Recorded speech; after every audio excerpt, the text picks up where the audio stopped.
આખરે જે ડર હતો તે સાચો પડ્યો અને પેટ્રોલ અને ડીઝલના ભાવમાં ₹3 પ્રતિ લિટરનો વધારો થયો.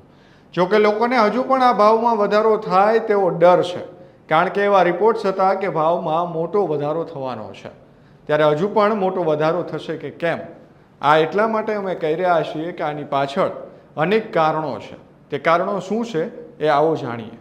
નમસ્કાર, હું મયુર, સ્વાગત છે આપનું સ્વરાજમાં. પેટ્રોલ અને ડીઝલના ભાવમાં જે વધારો ઝીકાયો અને પ્રતિ લિટર ₹3 પેટ્રોલ ડીઝલ મોંઘા થઈ ગયા, આ ભાવથી જે લાગુ થયા છે તે ભાવની અંદર હજુ પણ ભાવ વધે તેવી શક્યતા વ્યક્ત થઈ રહી છે.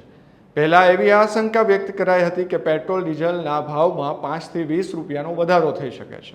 જોકે કંપનીઓ તરફથી જે વધારો થયો તે અનુમાન કરતાં ઘણો ઓછો છે. પરંતુ શું પેટ્રોલ ડીઝલમાં આ વધારા બાદ વધારો નહીં થાય કે પછી સ્થિતિ કંઈક બીજી છે?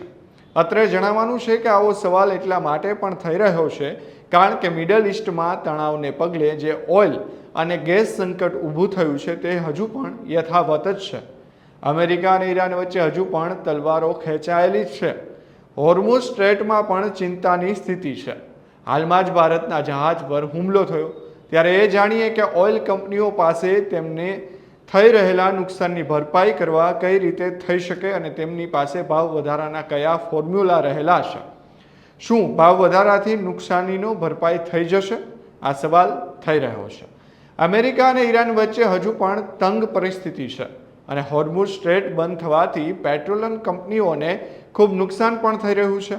ત્યારે આ બાબતે જે યુનાઇટેડ પેટ્રોલિયમના ડીલરના એસોસિએશનના જે ચેરમેન છે તેમની સાથે જ્યારે ચર્ચાઓ થઈ ત્યારે તેમણે કહ્યું કે કેન્દ્ર સરકાર યુદ્ધની સ્થિતિમાં પણ નુકસાન વેઠીને પેટ્રોલ અને ડીઝલ આપી રહી છે. સરકારને દરરોજ 2000 થી 2500 કરોડ રૂપિયાનું નુકસાન જઈ રહ્યું છે. કેન્દ્ર સરકારે આરબીઆઈ સહિતની ઉચ્ચ શાખાઓ દ્વારા ભલામણ કરવામાં આવતા ભાવ વધારો કરાયો છે.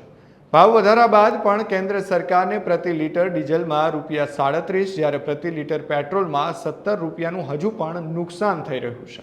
તમને જણાવી દઈએ કે ઓઇલ પર એક્સાઇઝ ડ્યુટી, રાજ્યનો વેટ સહિત અન્ય ઘણા કારણો સાથે ક્રૂડનો પણ પેટ્રોલ ડીઝલના ભાવમાં મોટી ભૂમિકા રહે છે.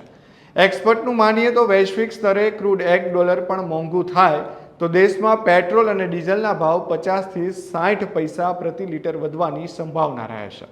જ્યારે અમેરિકા અને ઈરાન વચ્ચે યુદ્ધ ફાટી નીકળ્યું છે તે સમયે ક્રૂડનો ભાવ $69 પ્રતિ બેરલ હતો, જે હવે $109 પ્રતિ બેરલ આસપાસ જોવા મળી રહ્યો છે.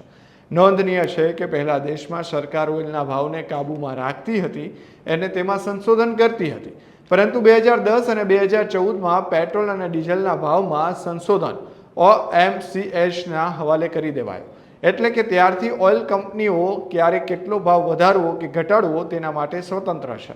આ ઉપરાંત ઇતિહાસ પર નજર ફેરવીએ તો ઓઇલ કંપનીઓ ક્યારેય પેટ્રોલ અને ડીઝલના ભાવમાં એક જ ધડાકે વધારો કરતી જોવા મળી નથી. જેનું તાજું ઉદાહરણ 2022માં રશિયા-યુક્રેન યુદ્ધ છે. તે સમયે ઓઇલના ભાવ આકાશે આંબ્યા હતા. દેશમાં માર્ચ-એપ્રિલ મહિનામાં સતત પેટ્રોલ ડીઝલના ભાવમાં વધારો જોવા મળ્યો હતો. તે મહિને 15 દિવસમાં 13 દિવસ ભાવ વધ્યા હતા અને તેમાં 10 દિવસ તો ફક્ત 80 પૈસા પ્રતિ લિટર પ્રમાણે જ ભાવ વધ્યા હતા. આવામાં એવું પણ બની શકે IOCL, BPCL અને HPCL જેવી ઓઇલ કંપનીઓ ધીરે ધીરે પેટ્રોલ અને ડીઝલના ભાવમાં હજુ વધારો કરી શકે, જેથી કરીને તેમને નુકસાનની ભરપાઈ થઈ શકે. પરંતુ હાલની અંદર જે યુદ્ધની પરિસ્થિતિ છે, જે અમેરિકા, ઈરાન અને ઇઝરાયલની વચ્ચે જે પરિસ્થિતિ છે, ત્યારબાદ આ પરિસ્થિતિ આગામી દિવસોમાં કઈ પ્રકારની રહે છે તેમના ઉપર ભારતની સ્થિતિ શું રહેશે તે પણ નક્કી થવાનું છે. કારણ કે હાલ તો પેટ્રોલ અને ડીઝલના ભાવમાં સામાન્ય વધારો કરવામાં આવ્યો છે, પરંતુ આગળ હજુ પણ વધારો થાય તેવી શક્યતા સેવાઈ રહી છે. તો ભારતની અંદર અત્યારે વાત કરીએ તો વડાપ્રધાન નરેન્દ્ર મોદી છે, તેમણે પણ કહ્યું છે કે પેટ્રોલ ડીઝલનો ખર્ચ ઓછો કરો. સરકાર છે, રાજ્ય સરકારો છે, તેમના દ્વારા પણ હવે અમલવારી શરૂ કરી દેવામાં આવી છે. વર્ક ફ્રોમ હોમની સૂચનાઓ અપાઈ રહી છે. તેમને લઈને અત્યારે સૂચનાઓ, જ્યારે ગુજરાતની વાત કરી તો મુખ્યમંત્રી ભૂપેન્દ્ર પટેલે પણ જે બેઠકો કરી તેમાં મંત્રીઓને કહ્યું કે વર્ક ફ્રોમ હોમ કેવી રીતે પોસિબલ છે તેમની ચકાસણી તમે કરો. દિલ્હી સરકાર છે તેમણે તો 2 દિવસ વર્ક ફ્રોમ આપી પણ દીધું છે. ગોવાની વાત કરીએ તો પણ આ પરિસ્થિતિ છે. એટલે ક્યાંક ને ક્યાંક જે યુદ્ધની પરિસ્થિતિ અત્યારે વણસી રહી છે ને, આ યુદ્ધની પરિસ્થિતિના કારણે ભારત ઉપર આની ગંભીર અસર અત્યારે દેખાઈ રહી છે. અને આવનાર દિવસોની અંદર પણ પેટ્રોલ અને ડીઝલના ભાવ જો વધશે તો ક્યાંક ને ક્યાંક મોંઘવારીનો માર હવે જનતાના ખિસ્સા પર પણ પડવાનો નક્કી છે.